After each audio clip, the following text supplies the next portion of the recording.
আসসালামু আলাইকুম রহমতুল্লাহ। আমরা মুসলমান বাংলাদেশে বাস করি, 95% মুসলমান। আফসোসের বিষয়, আমরা জান্নাতের জন্য কেউ চিন্তা করি না, কারণ প্রতিটা মিনিটে আমরা দুনিয়া থেকে মানুষ ঝরে পড়ছে, আমরা স্বচক্ষে নিজেরা দেখছি। কিন্তু আমরা চিন্তা করছি না যে এই পরবর্তী মিনিটটা হয়তো আমারও মৃত্যু হতে পারে।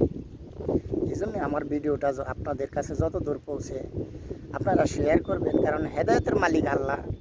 আমরা সকলে এই মিলে চেষ্টা করি মানুষের কাছে মানুষের হেদায়ত দেওয়ার জন্য কোরআন এবং সুন্নাহর আলো মানুষের কাছে ছড়িয়ে দিই। কারণ 52 বছরে যারা দুর্নীতি করছে তারা আর কেউ নয়, আমার আপনার আপনজন। এই জন্য তাদের সুশিক্ষা এবং সুশাসনের কারণে মানুষ জাহান্নামে যাচ্ছে দৌড়ে। কারণ আসেন, আমরা আমাদের যে ক্ষমতা, অর্থ, সময়, শিক্ষা, এলেম, আমাদের সমস্ত যা কিছু আছে সমস্ত কিছু দিয়ে আমরা জান্নাত কিনি। কারণ আমার শিক্ষাটা ব্যবহার করে যে মানুষের কল্যাণে কাজে লাগাই, তাহলে এটা আমার জান্নাতে যাওয়ার রাস্তা হবে। আমার অর্থ যদি মানুষের কাছে কিছু অংশ ব্যয় করি, মানুষের খেদমতে, মানুষের জন্য, আমরা মানুষকে ধোঁকা দিয়ে পয়সা না কামিয়ে মানুষকে সাহায্য করি, আল্লাহ তাআলা তার সম্পদ বাড়িয়ে দেবে 10 গুণ। কিন্তু আমরা জানি না, মানুষকে ধোঁকা দিয়ে বাড়াতে চাই। ক্ষমতা দিয়ে যে মানুষের জুলুম করছে, একজনের আমি যদি উপকার করতে পারি, আপনি 24 ঘন্টা নামাজ পড়েন, রোজা রাখেন, তার চেয়ে বড় ইবাদত ওঠে, কিন্তু মানুষের কল্যাণ কাজ করে। কিন্তু আমরা কী করি? আমরা মানুষের ক্ষতি করার যে কত সুযোগ পেলে ক্ষতি করি। আমরা অর্থ হইলে, আমার ক্ষমতা হইলে আমি মানুষের উপর জুলুম করি। কারণ আমি যদি জুলুম করি, এটা যদি ভাবছি যে আমার তো বিচার হয় না, আমার দলে আছে, যে দলে যায় ওই দলে লোকের জুলুম করে, ভাবে যে আমি সার্থক, আমার তো শাস্তি হচ্ছে না। কিন্তু একদিন যদি এটার বিচার না হয়, প্রতিদিন 50,000 বছর জাহান্নামে থাকতে হবে, তাহলে সফল হলাম না ব্যর্থ হলাম? এই জন্যে আপনারা সকলে আমার কথাগুলো নিয়ে একটু গবেষণা করবেন।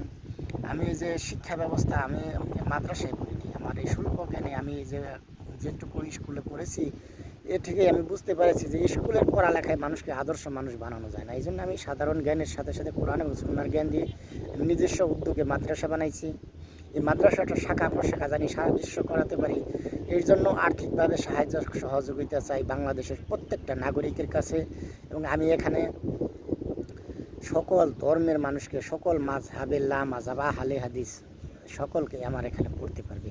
আমি আদর্শ সৎ মানুষ বানাবো, আমি রিজিক সম্বন্ধে জানাবো, হারাম হালাল জান্নাত জাহান্নাম সম্বন্ধে জ্ঞান দিব।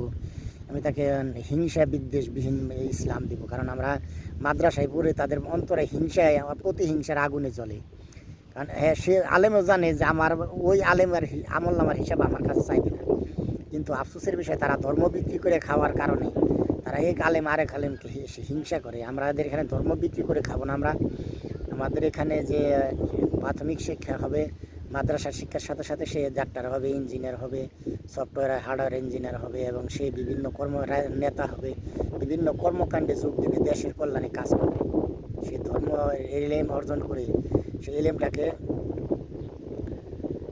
সে ওয়াজ মাহফিল করে মানুষের কাছে বলে বেড়াবে না। কারণ এমনি তো মাদ্রাসা সেগুলোর অভাব নেই। আমাদের এখানে বিকল্প মাদ্রাসা।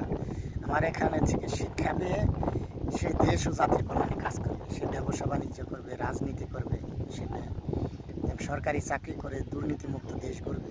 কারণ সে ঘুষ খাবে না। বাংলাদেশের যে সরকারি চাকরি করে ঘুষ না খায়, রাজনীতি করে, তারা সরকারের টাকা চুরি না করে, সে ব্যবসায়ীরা সিন্ডিকেট না করে, তাহলে বাংলাদেশ দুনিয়ার সবচেয়ে বড় ধনী দেশে পরিণত করা সম্ভব। কিন্তু আমরা মানুষকে দান, সাহায্য, সহযোগিতা না করে, মানুষের ক্ষমতার বলে মানুষকে ধোঁকা দেয়, মানুষের উপর জুলুম করে, মানুষের লক্ষ টাকা বেতন পায়, সে ওই গরিবের উপর জুলুম করে টাকা নেয়। এই যে আমরা বুঝতে পারছি না যে আমার ঠিকানাটা কোথায় করছি।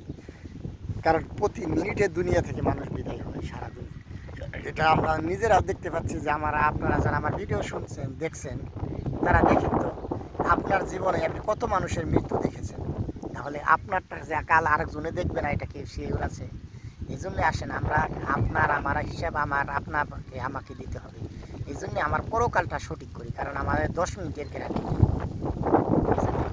দুনিয়ার যে প্রান্ত থেকে আমার কথাগুলো শুনছেন, আমি দল মত নির্বিশেষে, আমি ধর্ম বর্ণ নির্বিশেষে, দেশ বিদেশে আমার সমস্ত মানুষের কল্যাণে কিছু করে যেতে চাই। আশা করি যারা দেশপ্রেমিক, মানুষকে ভালোবাসেন, দেশের জন্য কিছু করতে চান, আমাদের সাথে সাপোর্ট দিয়ে দেশ ও জাতির কল্যাণে সাপোর্ট দেবেন ইনশাল্লাহ, এই আশা ব্যক্ত করে আজকের মতো বিদায় নিচ্ছি। আবার কথা হবে ইনশাল্লাহ। আসসালামু আলাইকুম।